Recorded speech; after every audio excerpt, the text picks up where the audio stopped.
अपने प्रोजेक्ट में JDBC का यूज करके डेटाबेस कनेक्टिविटी करेंगे और आगे बढ़ते हैं। तो सबसे पहला काम क्या होगा, देखिए, we can not add any expense until unless, जब तक मैं कोई कैटेगरी ऐड ना कर लूं, क्योंकि बिना कैटेगरी के तो हम लोग यहाँ पे कोई भी एक्सपेंस ऐड ही नहीं कर सकते ना। तो पहले सबसे पहला काम यहाँ पर है कैटेगरी वाले सेक्शन में इस ऐड बटन की वर्किंग। जो कैटेगरी डालेंगे वो ऐड होगा। अगर डेटाबेस में वो कैटेगरी पहले से है तो ये ऐड बटन मना कर देगा कि भाई the value is already exist, और अगर वैल्यू नहीं है पहले से तो ऐड कर दिया करेगा। और यहाँ इस टेबल पे नीचे डिस्प्ले भी होगा। अच्छा, यहाँ पर एक चीज मिस होगी, देखिए यहाँ पर जो कैटेगरी आपको डिलीट करनी है वो आप डिलीट भी कर सकते हैं, तो उसका बटन यहाँ पर मैं मिस कर दिया था। कोई बात नहीं, मैं बना देता हूँ। तो यहाँ पर एक बटन और होगा टू डिलीट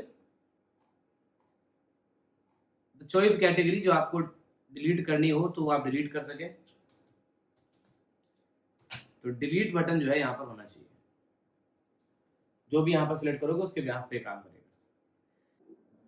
तो इसमें डिलीट बटन मैंने बना दिया टेबल के जस्ट नीचे, जिससे कि टेबल में जो एंट्री आ रही है उनको अपनी मर्जी से आप रिमूव भी कर सके। बाकी चलिए अब ऐड बटन पे कोड करते हैं। जब तक डेटा ऐड नहीं होगा तो फिर डिलीट वगैरह कुछ नहीं कर पाएंगे। ऐड बटन की इवेंट हैंडलिंग में चलिए एक्शन परफॉर्म में, और यहाँ पर हम लोग कोड करेंगे इस मेथड में। डेटाबेस हमने बनाया है अभी, क्या नाम है स्कीमा का, स्पेंडिंग डीबी के नाम से हमने स्कीमा बनाया। तो चलिए सबसे पहले यहाँ पर लगाएंगे ट्राई कैच, क्योंकि आपको पता है JDBC का हर मेथड एक्सेप्शन थ्रो करता है। ऑलमोस्ट पांचों स्टेप बताए थे, पांचों मेथड एक्सेप्शन थ्रो कर रहे थे।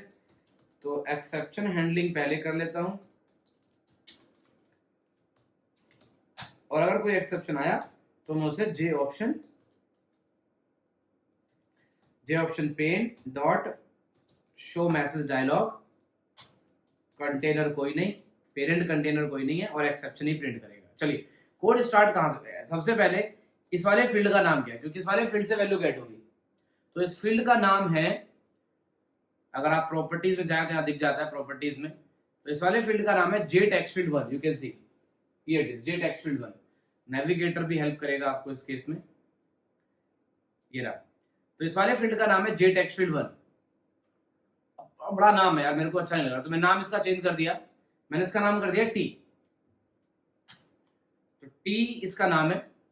अब इस T वाले फील्ड से वैल्यू गेट करनी है। स्ट्रिंग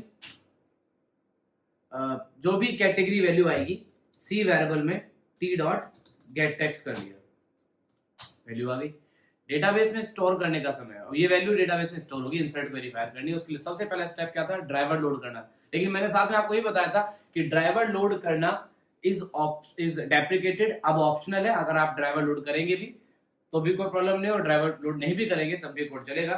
तो इसीलिए मैं बिना ड्राइवर लोड करे सीधे ड्राइवर मैनेजर नाम की क्लास का एक स्टैटिक मेथड, पहले इसका पैकेज इंपोर्ट लगेगा। तो टॉप में एक पैकेज इंपोर्ट कर लेना। JDBC का पैकेज होता है, आपको पता ही है, java.sql.*, जिससे कि मैं JDBC के मेथड्स कॉल कर सकूं, उसके इंटरफेस के क्लास के मेथड कॉल कर सकूं। गेट करेक्शन में यहाँ पर हम लोग पास करेंगे तीन चीजें। सबसे पहला पाथ, तो पाथ होगा यहाँ पे JDBC colon MySQL colon IP address उस कंप्यूटर का जहां डेटाबेस है, तो मेरे सिस्टम में ही है, लोकल होस्ट, फिर colon port number 3306 slash schema name, schema name है स्पेंडिंग डीबी। और एक चीज और याद होगा शायद आपको, SSL ओपन SSL को फॉल्स करना है, जिससे कि वो एरर ना आए, तो आप अलग से ऐड कर सकते हो उसको। तो यहाँ पे हम लोग open SSL is equal to false, otherwise एक वो वार्निंग आती है। आईडी है हमारे डेटाबेस की रूट, और पासवर्ड है इन कैप 1 2। ये लाइन हमारा डेटाबेस कनेक्शन क्रिएट करेगा, और इसे मैं होल्ड कर लूंगा एक कनेक्शन इंटरफेस में। तो मैंने वेरिएबल नेम भी CON के नाम से बना दिया, सी नाम से बनाया था तो इसलिए दे दिया। इसको कैटेगरी कर देते हैं और कनेक्शन को बना देते हैं सी वेरिएबल। नहीं दिख रहा तो नीचे लिख देता हूँ, इस तरीके से सारा कोड आपको दिख जाएगा। Here it is. तो जैसे ही ऐड बटन प्रेस होगा, वैल्यू गेट हुई कैटेगरी की और हमारा कनेक्शन क्रिएट हो गया। ड्राइवर लोड करना, मैं दोबारा बोल रहा हूँ, ड्राइवर लोड करना इज ऑप्शनल, तो हम लोग को वो करने की जरूरत नहीं है। उसके बाद आपको याद होगा स्टेटमेंट क्रिएट करते थे, statement s is equal to C dot create statement नाम से मेथड से स्टेटमेंट क्रिएट कर ली। और उसके बाद स्टेटमेंट क्या है, क्वेरी कैसी है, इंसर्ट क्वेरी। तो आपको बता दें इंसर्ट क्वेरी कौन से मेथड से एग्जीक्यूट होगी, एग्जीक्यूट अपडेट से। तो यहाँ पे हो जाएगा हमारा इंसर्ट इनटू, टेबल नेम क्या है, कैटेगरी, कैटेगरी इन्फो नाम से टेबल थी, अगर आप भूल गए तो डेटा पे जाके देख सकते हैं। तो इंसर्ट इनटू कैटेगरी इन्फो और उसके बाद वैल्यूज, हालांकि एक ही कॉलम है उसमें, तो ब्रैकेट के अंदर यहाँ पर सिंगल कोट्स में वो कॉलम आ जाएगी और वो वैल्यू जो है यहाँ से आएगी। तो ये जो वैल्यू है कैटेगरी वेरिएबल में, ये वैल्यू जो है यहाँ पर आनी है। तो हम लोग उस वैल्यू, अब ये पूरा एक स्ट्रिंग होता है, ध्यान रखिए स्ट्रिंग के अंदर वेरिएबल ऐड करना है, दिख नहीं रहा होगा ऊपर। तो ये हमारी क्वेरी है, तो ये मेथड चलेगा, यहाँ वैल्यू आनी है, अभी क्वेरी इनकम्प्लीट है। तो जो वैल्यू इस वेरिएबल में है, इस कैटेगरी में जो वैल्यू आएगी, वो वैल्यू जो है यहाँ पर आपकी प्लेस होनी है। अब इस बात को समझने के लिए कि सर वैल्यू यहाँ कैसे प्लेस होगी, ऐसा तो नहीं कि सीधे सीधे कैटेगरी को यहाँ ऐसे लिख दो, पेस्ट कर दो, हो गया, नहीं, दिस इज रॉन्ग। इस केस में कैटेगरी इन्फो वाली टेबल में कैटेगरी एज ए वैल्यू चला जाएगा, कैटेगरी में जो आया होगा वो नहीं जाएगा, कैटेगरी ही एज ए डेटा चला जाएगा।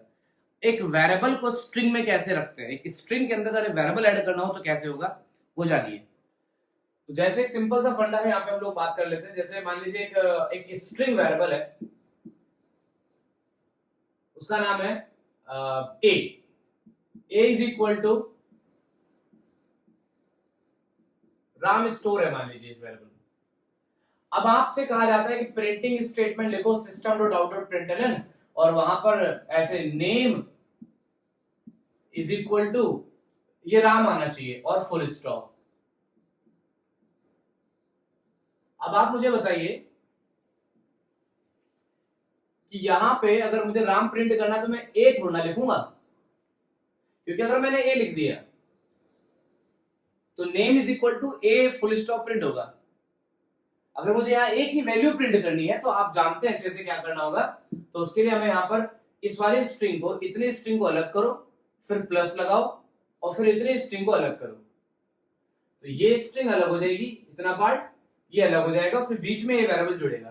तो name is equal to Ram and then full stop उसमें ऐड होगा, तो एक स्ट्रिंग बनती है। तो इसीलिए अगर एक वेरिएबल आपको एक स्ट्रिंग के बीच में चाहिए तो you have to add it, वो कॉन्कैट करना पड़ता है बीच में।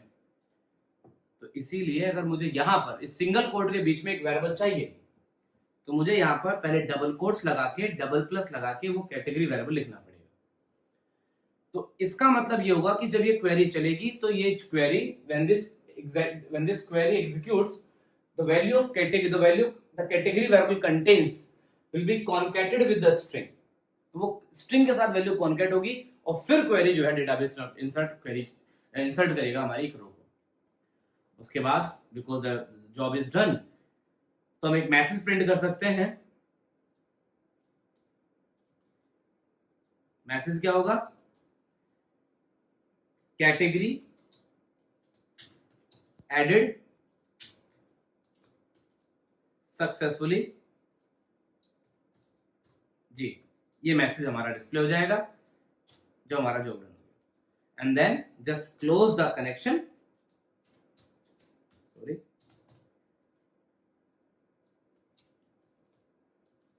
कनेक्शन क्लोज कर। ये सिंपल सा कोड है, ये पूरा कोड देख लीजिए एक बार में, आपको दिख रहा होगा ये। तो ये सारा कोड है। तो यहां से हमने वो फील्ड की वैल्यू गेट कर ली, कनेक्शन क्रिएट करा, स्टेटमेंट गेट करा, क्वेरी फायर करी, इंसर्शन परफॉर्म हो गया। If something went wrong exception आएगा।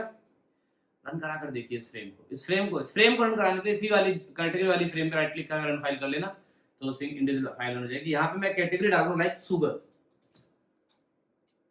तो मैंने सुगर ऐड करा, तो यहाँ पर एक एक्सेप्शन आया ओपन एसएसएल फॉल्स का, नो ड्राइवर फाउंड, मतलब इसने भी एक्चुअली बोला कि जो ड्राइवर आप इस कनेक्शन के लिए एक्सपेक्ट कर रहे हैं वो ऐड नहीं है। तो ऑब्वियसली बात आना ही था, क्योंकि हम अपने प्रोजेक्ट में एक जेडीबीसी के लिए वी रिक्वायर्ड ड्राइवर, तो ड्राइवर मेरे प्रोजेक्ट में ऐड ही नहीं है। पिछले प्रोजेक्ट में ऐड करा था, जेडीबीसी वाले प्रोजेक्ट में, इस वाले प्रोजेक्ट में थोड़ा ऐड करा है। तो इस प्रोजेक्ट में क्योंकि ड्राइवर नहीं है तो इसलिए उसने ड्राइवर लोड कर ही नहीं पा रहा वो हमारे कनेक्शन के लिए। तो ऐड जार फाइल जो हम लोग जेडीबीसी के एप्लीकेशन में कर रहे थे, तो एक जार फाइल हम लोग यहाँ से ऐड कर लेंगे, माइस्क्वेल कनेक्टर कर लेंगे, 8 वर्जन है, तो 8.11 भी है और 19 भी है, तो कोई भी कर लो, इन दोनों से दोनों चलेगा। तो ड्राइवर ऐड नहीं करा था, इस वजह से ये एप्लीकेशन नहीं चली थी, बाकी अब चलेगी अच्छे से, कोई प्रॉब्लम नहीं है। यहाँ पे मैंने लिखा सुगर और ये मैंने ऐड करा, तो ये जो है डेटाबेस में कैटेगरी एडिट सक्सेसफुली।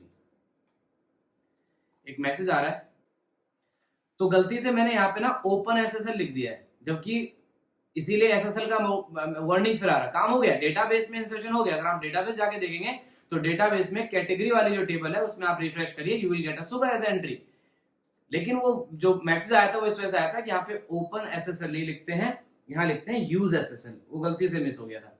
चलिए कोई बात नहीं, एप्लीकेशन दोबारा रन करते हैं, एक और एंट्री करते हैं। तो इस बार जैसे सुगर ऐड करा था, इस बार मैंने मान लीजिए ऑयल डाल देते हैं, या कुकिंग ऑयल है, जो भी ऑयल है, कुकिंग ऑयल साउंड्स गुड, तो ये कुकिंग ऑयल मैंने रख दिया, ऐड करा सक्सेसफुली। इस बार कोई वार्निंग मैसेज भी नहीं आ रहा, और डेटाबेस जाके देखा तो यहाँ पर 2 एंट्री आ गई। अब एक बात और बतानी है, एक और प्रॉब्लम है हमारी इस ऐप में, वो ऐप प्रॉब्लम जानिए। प्रॉब्लम ये है कि अगर आपने सुगर दोबारा एंटर कर दिया, सुगर वहां पहले से था, दोबारा करा, तो उसने कहा कि डुप्लीकेट एंट्री सुगर, प्राइमरी की होने के कारण वो सुगर दोबारा एंट्री नहीं करा, होना भी नहीं चाहिए, सुगर पहले से तो नहीं हुआ ना, ऑब्वियस बात है। तो एक तो यहाँ डेटा नहीं आ रहा, ऊपर से जो मैसेज आया, ये मैसेज जो है, ये मैसेज एक्चुअली पढ़ने में अच्छा नहीं लगा।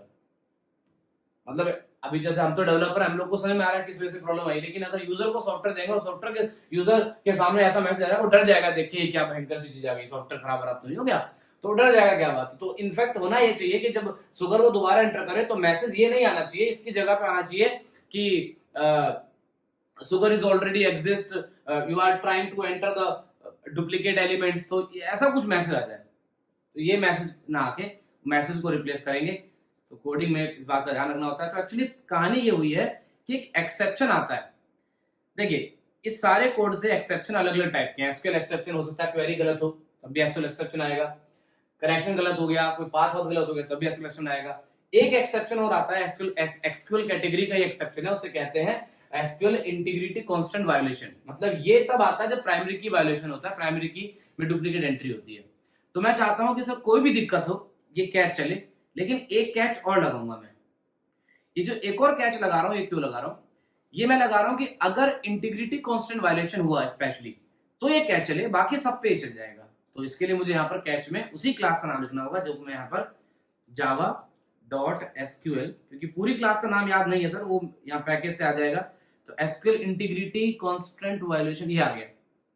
तो ये इतना बड़ा नाम होता है, तो इतना बड़ा नाम याद नहीं कर सकता, मैं याद नहीं करता हूँ, तो मैंने ऐसे लिख दिया। तो अब आप पैकेज में हटा सकते हो क्योंकि इंपोर्ट हो रखा है, लिस्ट के लिए लगाया था मैंने। और यहाँ पर आप मैसेज लिख दीजिए, क्योंकि ये केवल तब आएगा एक्सेप्शन जब डुप्लीकेट एंट्री होगी, बाकी अगर कोई दिक्कत है तो ये कैसे ना ये चलेगा। तो यहाँ पर बस मैंने मैसेज रिप्लेस कर दिया और कहा कि कैटेगरी ऑलरेडी एग्जिस्ट जी। तो कैटेगरी ऑलरेडी एग्जिस्ट का मैसेज जो है डिस्प्ले होगा अगर इंटीग्रिटी कांस्टेंट वायलेशन हुआ तो ये थोड़ा सही है। अब आप सेम एंट्री दोबारा करिए, वो कह रहा कैटेगरी ऑलरेडी एग्जिस्ट। तो चलिए तो समझ में आया, बटन हमारा काम कर रहा है, जो एंट्री पहले से है वो दोबारा नहीं लेगा, और जो भी नई एंट्री करेंगे वो स्टोर हो रही है डेटाबेस में। तो चलिए डेटाबेस में इस बटन से कैटेगरीज स्टोर हो रही हैं। अब हमें इस टेबल में डेटाबेस से जितनी भी कैटेगरीज ऐड हुई हैं वो डिस्प्ले करनी है। अब इस टेबल में सारी कैटेगरीज डेटाबेस से उठा के डिस्प्ले करने के लिए मैंने सोर्स कोड में जाकर एक मेथड बनाया स्पेशली, जिसे मैं जब मर्जी कॉल कर सकूं। इसका नाम रख दिया मैंने गेट एंट्रीज। तो गेट एंट्रीज नाम का ये मेथड सिंपली क्या करेगा, जैसे ही मेथड चलेगा इसे हम लोग कंस्ट्रक्टर से कॉल कर देंगे, जिससे कि यहाँ पे इसे कॉल करेंगे और एक बटन पे और कॉल करेंगे इस मेथड को। इस मेथड का जॉब ये रहेगा कि ये मेथड चला और इस टेबल में डेटा डिस्प्ले हो जाए। तो इस टेबल का नाम क्या है?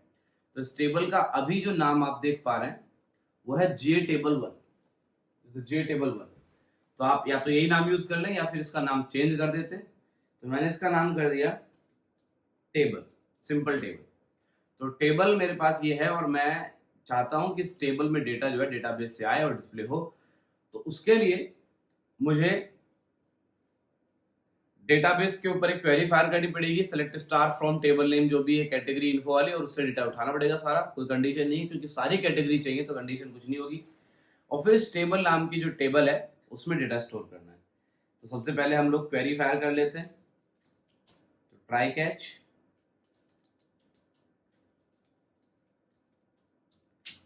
फॉर एनी एक्सेप्शन,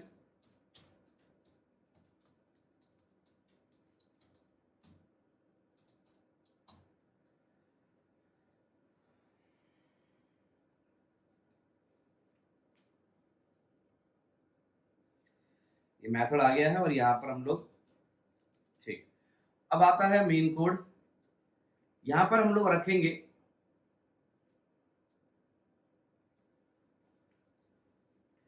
वही ड्राइवर मैनेजर। अभी थोड़ी देर पहले भी डेटाबेस से कनेक्शन क्रिएट कराकर हमने डेटा स्टोर कराया था, तो वापस हमें डेटा चाहिए तो फिर से कनेक्शन क्रिएट करो और यहाँ पर 3 चीजें पास करिए अपना। आप चाहो तो कोड कॉपी भी कर सकते हो, नीचे कोड लिखा ही हुआ है ये कनेक्शन क्रिएट करने और स्टेटमेंट क्रिएट करने की 2 लाइन तो सेम ही रहेंगी। तो ये दोनों लाइन मैंने यहाँ पर लिख ली, इजी। और उसके बाद अपनी क्वेरी फायर करेंगे।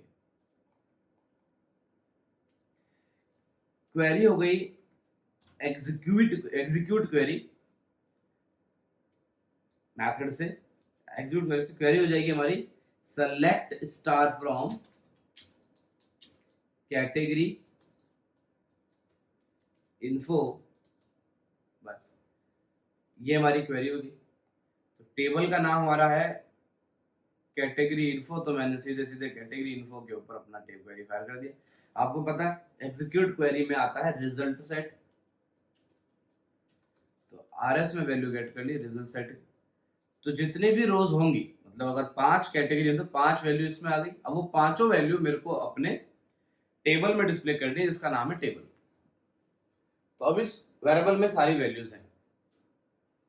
एक एक करके वैल्यू निकालने के लिए हम यहाँ पे लगाएंगे व्हाइल लूप rs.next। जेडीबीसी पढ़ाते वक्त मैंने डेटाबेस से सारी वैल्यूज कैसे गेट करते हैं वो वहां पर कंसोल बेस ऐप से बताया था, तो वही सब लगेगा, ज्यादा मुश्किल नहीं है। बस डेटा डिस्प्ले जो है system dot out dot printer से नहीं, इस बार टेबल में होना और कुछ नया नहीं है। तो ठीक है, rs.next मेथड आपको पहली रो देगा। तो फर्स्ट रो को गेट कर लेते हैं। गेट वैल्यू कैसी है? स्ट्रिंग टाइप की है। कैटेगरी हमारी कॉलम का नाम है, अगर आप जानना चाहें तो यहां से जा सकते हैं। तो category is the column name. तो कैटेगरी कॉलम की वैल्यू हमने गेट कर ली एक वेरिएबल में, जिसका नाम हम लोग कैटेगरी रख देते हैं। तो ये तो सर सारी कैटेगरीज हमारे पास आ गई। फिर पहली कैटेगरी गेट कर ली। अब ये पहली कैटेगरी मुझे पहुंचानी है टेबल में। आई गॉट इट, बट ये मेरे को टेबल में स्टोर करनी है। तो टेबल में डेटा डालने के लिए हमें जरूरत पड़ेगी टेबल मॉडल की। देखिए टेबल, ये मॉडल क्या होता है? मॉडल को आप ऐसे समझो जैसे अगर कॉम्बो बॉक्स, आप याद है कॉम्बो बॉक्स में अगर हमें कोई वैल्यू डालनी है तो हम लोग को कॉम्बो बॉक्स के मॉडल प्रॉपर्टी में जाके वैल्यू डालनी पड़ती थी। तो जावा में क्या होता है कि जो कंपोनेंट्स मल्टीपल वैल्यू डिस्प्ले करेंगे तो वो एक मॉडल के थ्रू उसमें वैल्यू डाली जाती है। मैं आपको समझाता हूँ। जैसे ये, तो ये हमारा कॉम बॉक्स है, तो ये com box multiple value display करता है। तो मल्टीपल वैल्यू डिस्प्ले करने के लिए इसमें हमें क्या करना होता है, इसके मॉडल में वैल्यू डालनी होती थी। अभी मॉडल ब्लैंक है, बाकी अगर आप इस मॉडल वैल्यू डाल देंगे तो इसमें वैल्यू डिस्प्ले होती है। तो ये मॉडल का फंडा है, मतलब टेबल के साथ भी वैसा ही है। तो टेबल में अगर आपने डेटा डालना है तो टेबल के मॉडल का यूज करके इसमें डेटा डालेगा। तो इसीलिए मुझे सोर्स कोड में सबसे पहले टेबल का मॉडल गेट करना है। तो टेबल डॉट गेट मॉडल। इस मेथड से आपको टेबल का मॉडल मिलेगा। अब टेबल के मॉडल भी एक नहीं है, कई सारे अलग अलग मॉडल्स हैं जो टेबल के व्यू को डिसाइड करते हैं कि भाई टेबल का व्यू कैसे रहने वाला है। तो टेबल मॉडल के बारे में मैं ज्यादा बात नहीं करूंगा क्योंकि वो एक यूआई का पार्ट होता है और यूआई पे हम काम नहीं कर रहे हैं, हम लोग इवेंट हैंडलिंग पे काम कर रहे हैं। जैसा टेबल बन गया उसी में डिस्प्ले हो जाए, तो इसलिए मैं डिफॉल्ट टेबल मॉडल का यूज करूंगा, ध्यान दीजिएगा। तो गेट मॉडल से हमें मॉडल मिल गया, तो स्टोर कराना होगा उसको जिससे कि मॉडल वैल्यू डाल सकें। तो स्टोर किस में कराएंगे, तो स्टोर कराने के लिए मैं यहाँ यूज करूंगा जावा x dot swing dot table, और टेबल का जो मॉडल हम यूज करेंगे वो है डिफॉल्ट टेबल मॉडल। तो यहाँ डिफॉल्ट टेबल मॉडल का मैंने एक वेरिएबल बनाया डीटीएम के नाम से। ये वेरिएबल जो है, क्योंकि ये टेबल मॉडल का चाइल्ड है तो डाउनकास्ट करना पड़ेगा। यहां पे आप डाउनकास्टिंग स्टेटमेंट लगा सकते हैं। एक बार में नहीं दिख रहा होगा, अब दिख गया, तो इधर ले आता हूं। तो ये लाइन में कंफ्यूजन रहता है लोगों को, सर ये लाइन क्या है, मैं एक बार और समझा देता हूं। तो यहां पर मैंने टेबल का मॉडल गेट करा है, जो कि टेबल वेरिएबल नेम जो हमारे टेबल का है वो टेबल ही है। तो टेबल डॉट गेट मॉडल से टेबल का मॉडल मिला, और क्योंकि मैं कोई अलग से कोई डिफरेंट यूआई मॉडल यूज नहीं कर रहा हूं, तो मैंने एक डिफॉल्ट टेबल मॉडल वेरिएबल में इसको स्टोर करा लिया। टेबल मॉडल मैंने डिजाइन करते वक्त अलग से दिया भी नहीं था, अगर आपको याद होगा, बस कॉलम रो वैल्यूज डिसाइड हुई थी। तो हमारा मॉडल जो है हमें मिल गया। अब इस मॉडल में वैल्यू जो है ऐड करनी है, और मॉडल में डायरेक्टली वैल्यू ऐड नहीं होती। अगर आप वैल्यू का मतलब यहाँ पर होता है रो, जैसे आप चाहते हैं भाई मेरे पास टेबल है और मुझे उसमें 50 रो स्टोर करनी है, तो 50 रो स्टोर करने के लिए एक रो में कितनी कॉलम हो सकती है, कितनी भी। इस केस में एक रो में 2 कॉलम है, इस केस में एक रो में 2 कॉलम है। तो आपको एक रो में अगर 2 कॉलम है तो दोनों को एक कलेक्शन में डालना होगा। एक रो मतलब एक कलेक्शन, 5 रो मतलब 5 कलेक्शन, ऐसा सीन होता है इधर। तो डीटीएम में डायरेक्टली आप जो है आप देख भी पा रहे हैं, चलिए आप समझिए, कलेक्शन बनाइए या ऑब्जेक्ट एरे बनाइए, दोनों ऑप्शन है। आप कलेक्शन बना सकते हैं या फिर ऑब्जेक्ट एरे बना सकते हैं। तो मैं आपको दोनों से बता देता हूं। चलिए, रो ऐड करने का दोनों तरीके हैं, ऑब्जेक्ट एरे से भी कर सकते हैं और कलेक्शन से भी कर सकते हैं। बट आप देख रहे हैं ना, कुछ तो आपको कलेक्शन बनाना पड़ेगा, ऐसे एक एक वैल्यू नहीं डाल पाएंगे आप। तो मैंने डीटीएम में वैल्यू डालने से पहले यहां बनाया एक ऑब्जेक्ट टाइप का एरे ओ, और इसमें मेरे को 2 वैल्यू स्टोर करनी है। अब दोनों वैल्यू क्या होंगी, एक तो हो जाएगा सीरियल नंबर। अब सीरियल नंबर की वैल्यू बढ़ाने के लिए मैंने यहाँ पर एक x नाम का वेरिएबल डिक्लेयर करा,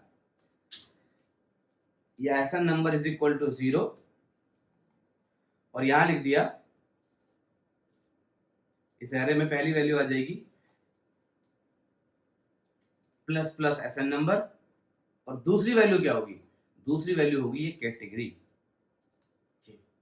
अब ये इस एरे में 2 वैल्यू आ गई ऑब्जेक्ट टाइप की। अब ये दोनों वैल्यू मुझे कहां पहुंचानी है, DTM डॉट एड रो, एड रो में ये ऑब्जेक्ट वाला ओ पास कर दीजिए। सर काम हो गया है। ये लूप चलेगी डेटाबेस से सारी कैटेगरी, पहली कैटेगरी सीरियल नंबर 1 आ गया टेबल में रो, फिर दूसरी कैटेगरी सीरियल नंबर 2, फिर वो भी चला गया। तो ये कोड चलता रहेगा जब तक हमारे पास कैटेगरी आती रहेंगी। अभी इसको रन कराने के लिए इस मेथड को कॉल करना है कंस्ट्रक्टर से, क्योंकि ये मेथड कहीं से कॉल नहीं हुआ है। तो कंस्ट्रक्टर से कॉल करेंगे तो ऑटोमेटिकली रन कराइए। तो टेबल में आपको 2 एंट्री दिख रही है, अभी जब रन होगा तो आपको टेबल में 2 एंट्री दिखेंगी। ये देखिए, ये दोनों एंट्री डेटाबेस से आई है।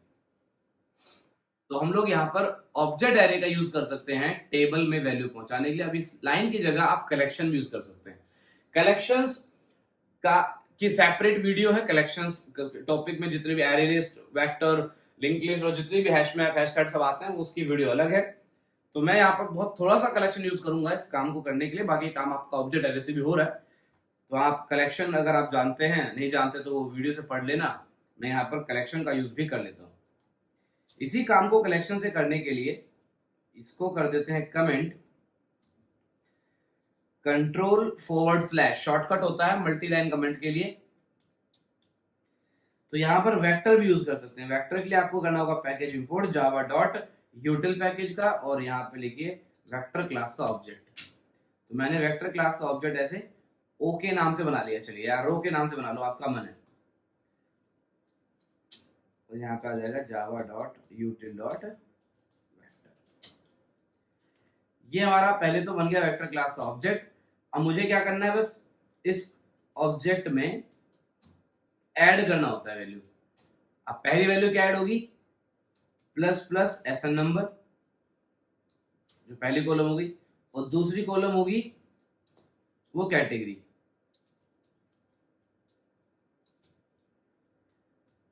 और फिर इसे ऐड कर दीजिए अपने डीटीएम पे, तो डीटीएम डॉट ऐड रो, और ये वेक्टर जो है उसमें पास हो जाएगा। अब आप सर ये वाला कोड ज्यादा इजी लग रहा है, लेकिन जब एक रो में 7-7 8-8 एंट्री होंगी, तब उस केस में कलेक्शन को ज्यादा रिकमेंड करते हैं। बाकी काम दोनों कर रहे हैं सर, आपकी मर्जी है, ऐसा मैं ये नहीं बोलूंगा कि अच्छा है वो बुरा है, आपको जो सही लगे करिए। मैंने इसलिए दोनों बताया आपको।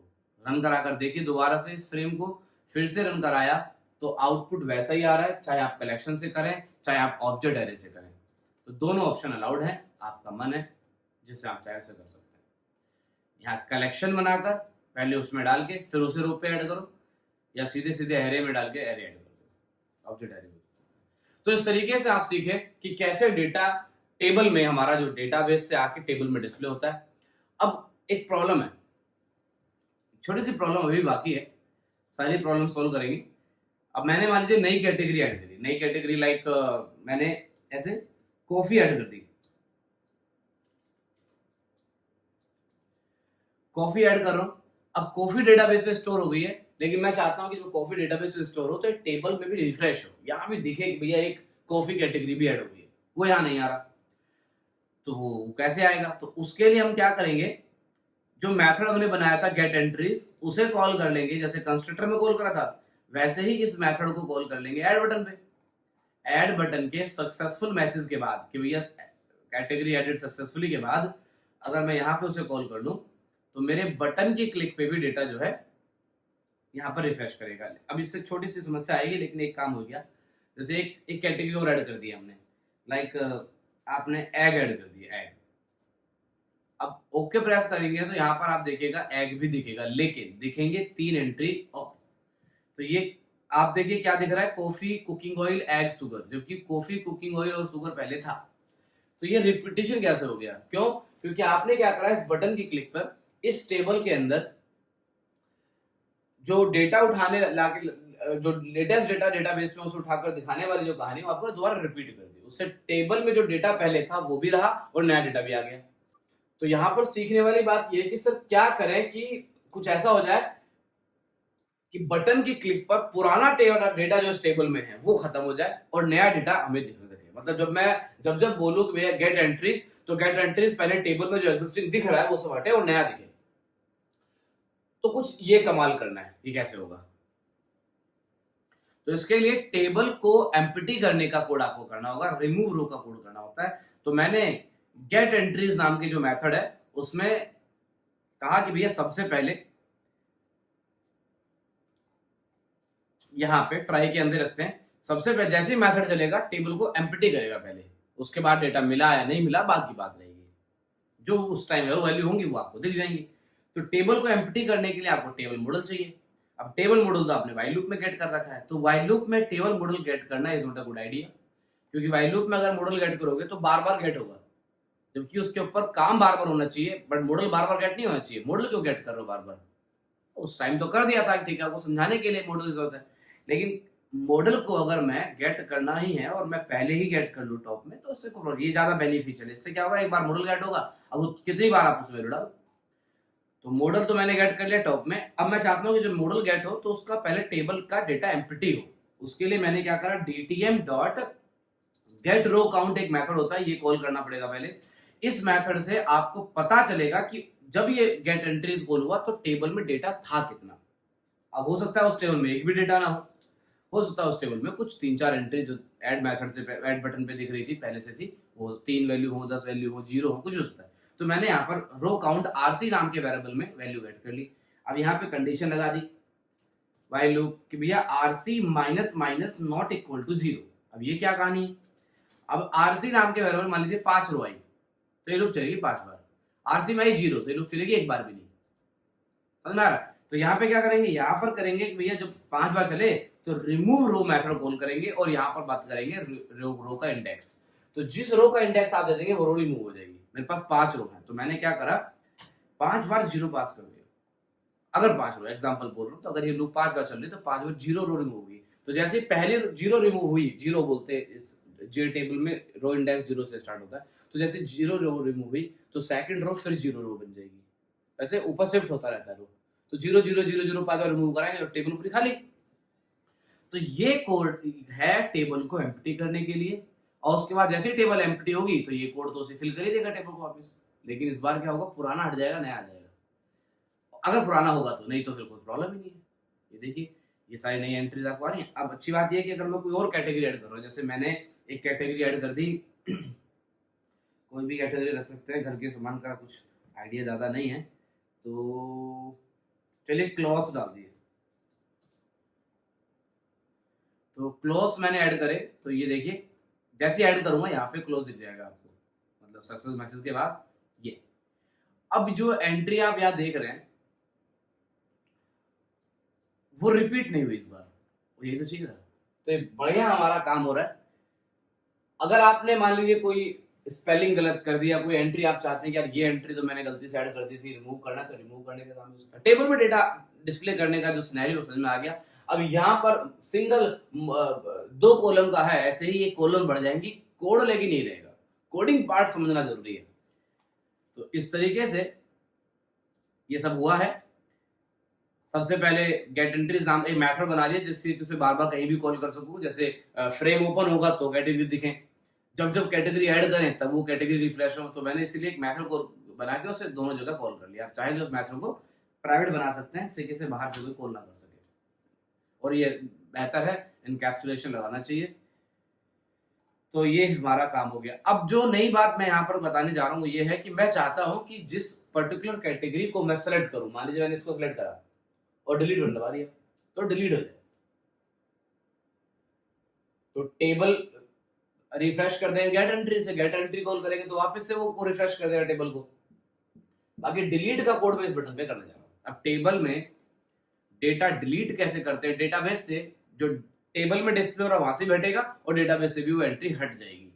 अभी डेटाबेस में कितनी एंट्री दिख रही है, कितनी एंट्री है। अब इनमें से कोई एक एंट्री जो है आपकी मर्जी से हट जाएगी, उसके लिए मुझे इस बटन पे कोड करना है। तो उस बटन का बैकग्राउंड दे देता हूँ थोड़ा सा। बैकग्राउंड देना इज नॉट कंपल्सरी, तो आप नहीं भी देंगे तो चलेगा। तो इस बटन पे मैं कोड करने जा रहा हूँ अब इस टेबल में जो रो सेलेक्ट होगी उसे रिमूव करने के लिए। तो यहाँ पर ये डिलीट बटन का कोडिंग स्टार्ट होती है। डिलीट बटन में सबसे पहले क्या करेंगे कि जो टेबल है उसमें से रो कौन सेलेक्ट हुई है पहले ये पता लगाओ। तो टेबल का कौन रो सेलेक्ट हुआ है कैसे पता लगेगा? तो टेबल में कौन रो सेलेक्ट हुआ है वो टेबल के नाम से एक मेथड है गेट सेलेक्टेड रो। गेट सेलेक्टेड रो, गेट सेलेक्टेड रो, ये रहा। ये मेथड आपको सेलेक्टेड रो का इंडेक्स दे देगा। तो रो इंडेक्स आ गया। अब रो इंडेक्स आपके पास आ गया तो आपने बस सिंपल है, अब आपने रो इंडेक्स से को इसको रिमूव करना है इस टेबल से। इस टेबल से रिमूव नहीं करेंगे, सॉरी, इस टेबल को तो रिफ्रेश डेटाबेस से रिमूव करेंगे, टेबल रिफ्रेश कर देंगे, लेटेस्ट एंट्री दिखा देगा। तो हम लोगों ने रो इंडेक्स क्यों गेट करा? रो इंडेक्स इसलिए गेट करा है कि पता तो चले कि इस टेबल का कौन रो सेलेक्ट हुआ है। जो रो सेलेक्ट हुआ है उसकी कैटेगरी निकाल लेंगे। मान लीजिए यहाँ पे शुगर, कॉफी सब है, तो शुगर वाला कौन हो तो कैटेगरी में शुगर वैल्यू निकाल लेंगे। डेटाबेस से शुगर रिमूव करना है इसका मतलब। तो मैंने क्या करा, रो इंडेक्स गेट कर लिया। रो इंडेक्स गेट करने के बाद टेबल का ही एक मेथड होता है गेट वैल्यू एड, क्योंकि अभी अब तक हमें ये नहीं पता कि, हमें तो पता कौन रो सेलेक्ट हुआ बट ये नहीं पता कि उस रो में कैटेगरी क्या है। तो इसका एक मेथड है get value at. Get value at क्या कह रहा है, रो इंडेक्स बताओ, कॉलम इंडेक्स बताओ। तो रो इंडेक्स तो आ रहा ही है और कॉलम इंडेक्स हो जाएगा, क्योंकि पहले कॉलम पे है सीरियल नंबर, सीरियल नंबर से में कोई मतलब नहीं। तो दूसरे कॉलम पे जो वैल्यू है जो कि 1 से आएगा, क्योंकि पहला कॉलम मतलब 0, दूसरा कॉलम मतलब 1। तो यहां से आपको एक वैल्यू मिलेगी, उसे मैं स्ट्रिंग में डाउनकास्ट करूंगा, वो मेरी कैटेगरी है। एक कैटेगरी वाली वैल्यू जो है ऑब्जेक्ट की फॉर्म में मिलती है। याद करिए जब डेटा टेबल में गया था तो ऑब्जेक्ट की फॉर्म में गया था, वेक्टर या ऑब्जेक्ट की फॉर्म में गया था। वेक्टर एक कलेक्शन है, कलेक्शन भी ऑब्जेक्ट टाइप की वैल्यू रखता है। कलेक्शन में सब कुछ ऑब्जेक्ट की फॉर्म में जाता है। तो या तो आप कलेक्शन से डालेंगे या ऑब्जेक्ट एरे बना के डालेंगे।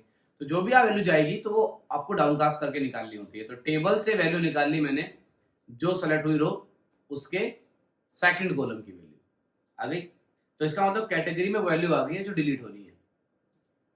अब डेटाबेस को वेरीफाई कर दीजिए अपना, वही ट्राई कैच लगा के।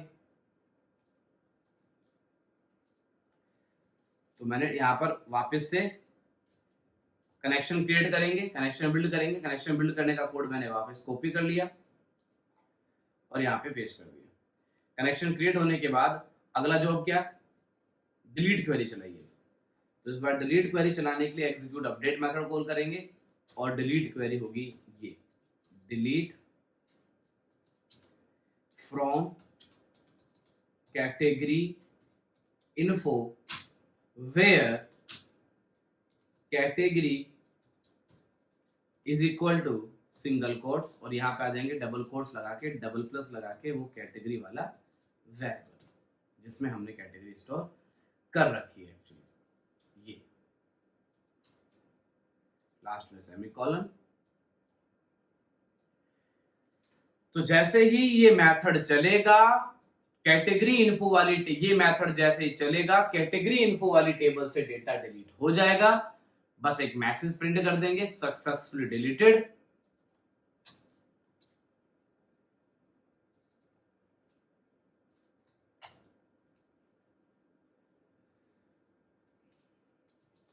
कैटेगरी डिलीटेड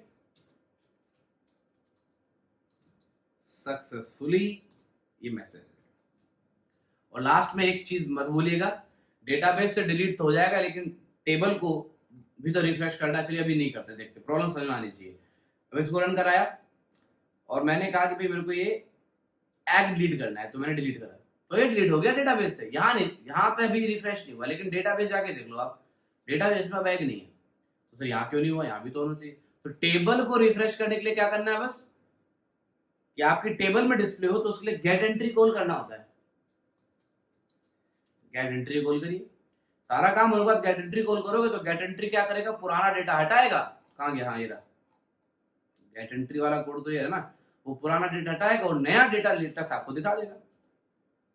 तो चलिए हो गया काम, रन कराइए।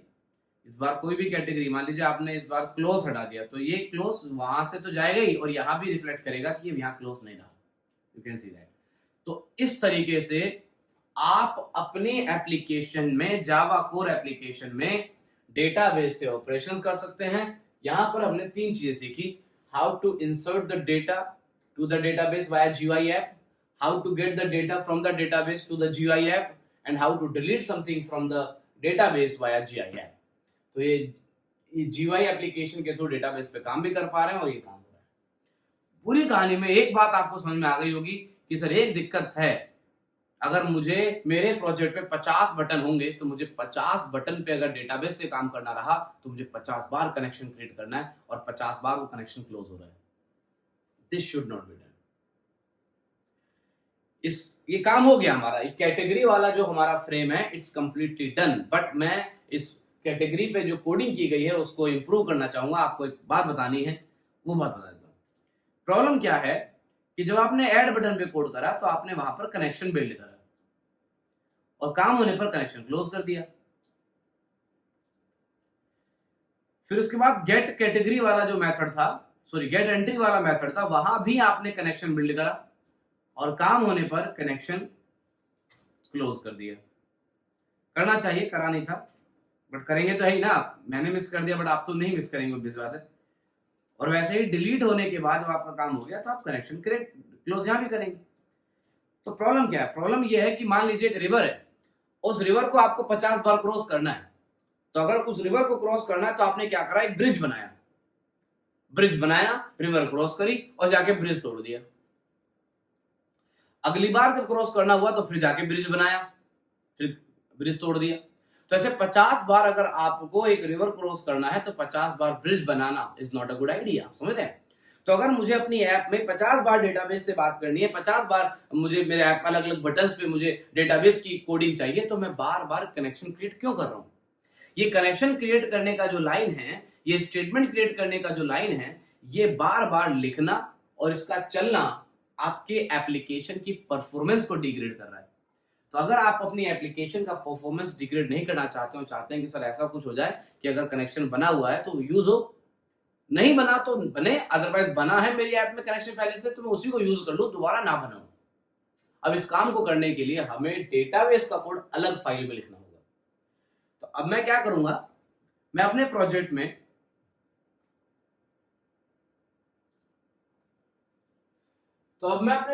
क्या करूंगा, मेरा GUI नाम की जो पैकेज है, इस पैकेज में मेरा सारा GUI रहेगा, सारे फ्रेम्स रहेंगे, हर फ्रेम पे अलग अलग बटन होंगे, हर बटन डेटाबेस का यूज करेगा। लेकिन अपने प्रोजेक्ट में DB नाम का पैकेज बना हुआ है।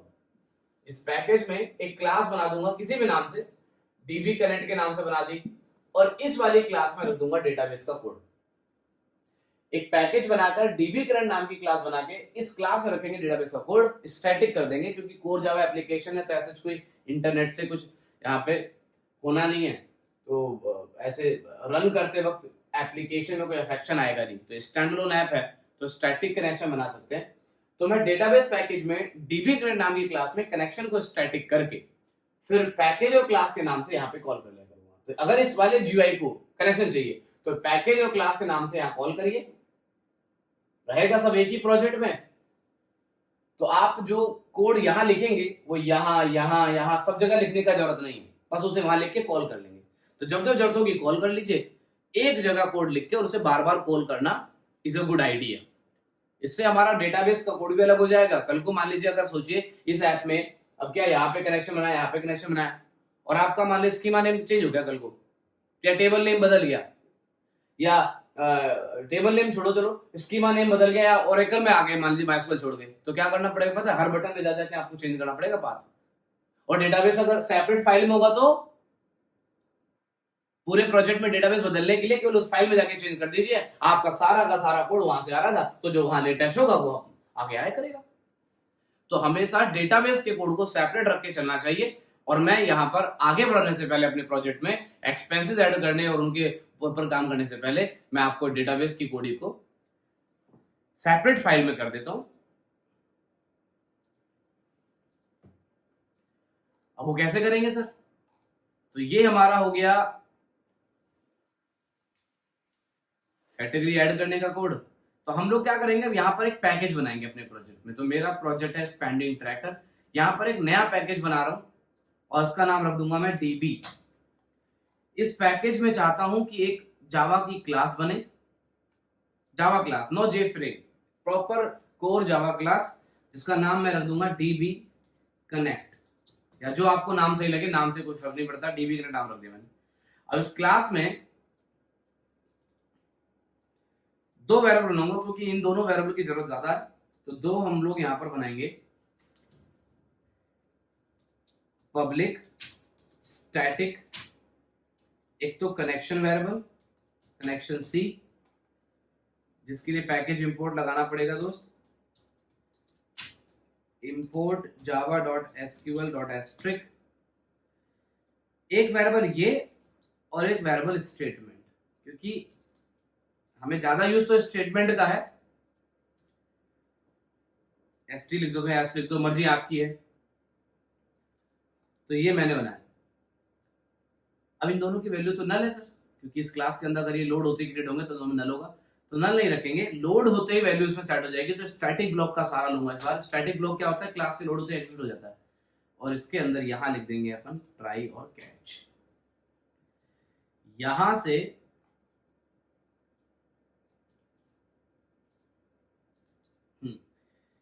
अब यहां पे क्या होगा कि वो यहां से उठा लेते हैं, ये कनेक्शन C का जो कोड है ये वाला यहां कर दिया C। तो इस C वेरिएबल में यहां से हमारा लोड होते ही कनेक्शन क्रिएट हो गया, और ऐसे ही स्टेटमेंट भी आपको कनेक्शन से मिल जाएगा। बस मेरे वेरिएबल नाम यहाँ पे ST रखा तो ST रख लेना, और कुछ नहीं करना। तो इस क्लास के लोड होते ही दो वेरिएबल क्रिएट होंगे और स्टैटिक ब्लॉक चलते कनेक्शन बिल्ड। और जिस भी इनमें से किसी भी प्रोग्राम को अगर चाहिए तो क्या करेंगे, वो dbconnect.c dbconnect.st, क्योंकि दोनों स्टैटिक है, पब्लिक है, तो वहां से बोल सकते हैं आसानी से। तो इस तरीके से मैं एक सिंपल स्टैटिक कनेक्शन क्रिएट कर लिया और मैं इसे यहां यूज करने जा रहा हूं। देखिए अब कैसे, सबसे पहले मैं ऐड बटन पे कोड करूंगा। मैंने ऐड बटन से यहां से लाइन हटा दी और यहां से एस वाली लाइन हटा दी, ये 2 लाइन हटा दी और यहाँ पे बस क्वेरी अलग होगी। तो मैंने यहाँ पे पता क्या करा, st डॉट कर दिया और st को कॉल करने के लिए क्या लगाएंगे, db पैकेज नेम और db क्लास बस डॉट। तो आपको वो 2 लाइन नहीं लिखनी। जैसे ही ऐड बटन प्रेस होगा तो db पैकेज के db क्लास के st के ऊपर ये मेथड कॉल होगी। ये मेथड कॉल होने से पहले db करंट लोड होगा और तब तक स्टेटमेंट क्रिएट हो चुका होगा। तो ये लाइन आपको स्टेटमेंट क्रिएट करके दे देगा और आप उसके ऊपर वेरीफाई करिए। और यही चीज आपको करनी है आगे किसी भी। क्लोज का कोड मत करना, कनेक्शन क्लोज नहीं कर देना, ठीक है, ये नहीं करना। क्योंकि ऑब्वियस बात है, अगर मैं एक ब्रिज बना रहा हूँ और मैं चाहता हूँ 50 बार आऊँ जाऊँ तो दोबारा ना बनाना पड़े, तो हर आने जाने पे तोड़ना भी नहीं, तो क्लोज नहीं करना हर बटन पे, किसी बटन पे आप ऐसे गेट एंट्रीज में कर देते हैं और डिलीट पे भी करेंगे तो डिलीट पे भी ये सब यहाँ से ये सब हट जाएगा और इसकी जगह आ जाएगा बस db connect डॉट st। और ऐसे ही गेट एंट्रीज में भी डेटाबेस का कोड हुआ था तो उसको भी रिप्लेस करेंगे, st की जगह आ जाएगा db connect डॉट st। तो इस तरीके से आप तीनों बटन से डेटाबेस का कोड हटा दिए और क्लोज का कोड जो है यहाँ से भी और शायद नीचे भी रह गया, तो इस एरर पे जाएंगे तो सीधे वहीं ले जाएगा, यहाँ से भी हटाना। ये रन करा कर देंगे सर, ऐप आपकी पहले की तरह ही चलेगी। तो मैंने कैटेगरी वाला फ्रेम एक बार टेस्ट करने के लिए देखा कि सही चल रहा है कि नहीं। तो यस, आप यहाँ पर डेटा आपको दिख रहा है पहली तरह। नई एंट्री आप कर सकते हैं, लाइक आपने एक नई एंट्री करी, उसमें आपने ऐसे क्लॉथ्स डाल दिए तो ऐड हो रहे हैं। अगर कोई डिलीट करना रहा तो डिलीट भी कर सकते हैं, लाइक आपको क्लॉथ्स वापस डिलीट भी करना, डिलीट कर दो, डिलीटेड सक्सेसफुल। एक चीज और सिखाऊं, इसी में मजा आएगा कि जैसे मैं कॉफी पे क्लिक करके डिलीट करूं तो डिलीट बटन दबाते क्या हो रहा है, डिलीट हो जा रहा है। कभी गलती से कर दिया तो डोंट यू थिंक एक कंफर्मेशन डायलॉग आना चाहिए कि मैं डिलीट करूं तो ऊपर ऐसे लिख के आके do you really want to delete, do you really want to delete, yes या no. If you said yes then delete हो, नो करें तो डिलीट ना हो, ऐसा होना चाहिए कि तो बेहतर रहता है। और एक और चीज कि अगर मान लीजिए कैटेगरी में कुछ भी ना डाले और ऐड दबा दे, ये वैलिडेशंस है, ये आने चाहिए आपको, मैं सिखा के चल रहा हूँ। मान लीजिए ब्लैंक है और ऐड कर दिया आपने, तो ब्लैंक ऐड हो गया सर, ब्लैंक आ रहा है, ये तो नहीं होना चाहिए ना, ब्लैंक कैटेगरी को सेंस नहीं बनता। तो अगर ये ब्लैंक है तो ऐड बटन पे मैसेज आया कि भैया please enter the category until आप ऐड नहीं कर सकते। तो ये 2 चीजें करता हूं, अभी तो इस कैटेगरी को उड़ा देता हूं, लेकिन अब ऐसा करूंगा कि वो अलाउड ही नहीं करेगा ब्लैंक को। तो इस बटन पर इस फील्ड में अगर ब्लैंक है तो वो ऐड का कोड आगे चले ही ना। वो करने के लिए सिंपली आपने जो कैटेगरी में वैल्यू गेट करी है उसे बस कंडीशन पे डालना है। यहाँ एक कंडीशन लगा दो, कंडीशन क्या होगी कि कैटेगरी की वैल्यू डॉट इक्वल्स, क्योंकि अगर ब्लैंक रहता है तो वो ब्लैंक ऐसे रहता है, तो अगर वो ब्लैंक है तो ये कोड ना चले, ना चले, ब्लैंक है तो ना चले। थोड़ी सी गलत जगह पे लगा दिया ब्रेसेस, वो यहां लग गया। ये जो कोड है ये कोड नहीं चलेगा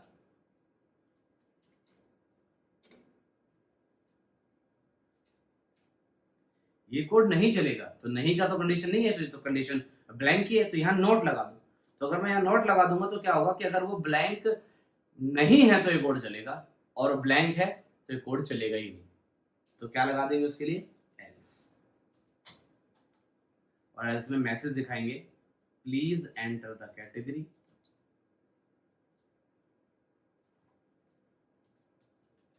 प्लीज एंटर, या please enter value, please enter any value या एनी डेटा, जो भी सही लगे आपको, मैसेज से प्रॉब्लम नहीं। तो या field is blank, please fill the complete fields, या ये सब कुछ भी जो भी सही लगे। इसको रन कराया तो एक काम तो हो गया सर, ऐड करा, कह रहा है please enter the value, please enter the category, sounds much great. तो Please enter the category first.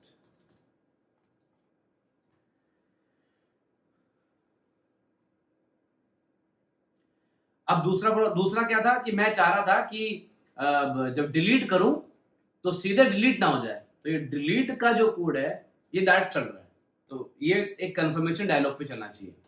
तो उसके लिए मैंने यहाँ पर लगाया जे ऑप्शन पेन का, जैसे शो मैसेज डायलॉग होता है ना, वैसे ही एक कंफर्मेशन डायलॉग का भी होता है। तो कंफर्म डायलॉग का एक मेथड है शो कंफर्म डायलॉग, जिसमें आप 4 आर्गुमेंट पास करेंगे। 4 आर्गुमेंट 2 वाला भी है, लेकिन 4 आर्गुमेंट वाला यहाँ पे ज्यादा यूजफुल है। 4 आर्गुमेंट में पहला आर्गुमेंट होता है कि भाई वो डिपेंड किस पे करेगा, तो जैसे डायलॉग विंडो किसी पे डिपेंड नहीं है, तो वैसे ये भी नल है। दूसरे का मतलब है कि भाई मैसेज क्या होगा, कि भाई जो आपका मैसेज है उस डायलॉग विंडो में, कंफर्म डायलॉग में मैसेज क्या रहेगा, तो message like do you really want to delete, ऐसा कुछ। तो मैसेज रहेगा do you really want delete. तो ये मैंने मैसेज डाल दिया, आप कुछ भी मैसेज डाल सकते हो अपनी मर्जी से। उसके बाद जो कंफर्मेशन डायलॉग विंडो होने वाला है उसका टाइटल क्या होगा, तो टाइटल हो जाएगा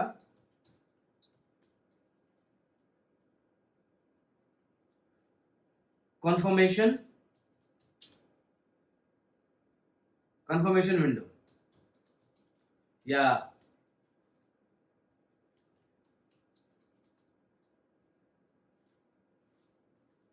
डिलीशन कंफर्मेशन।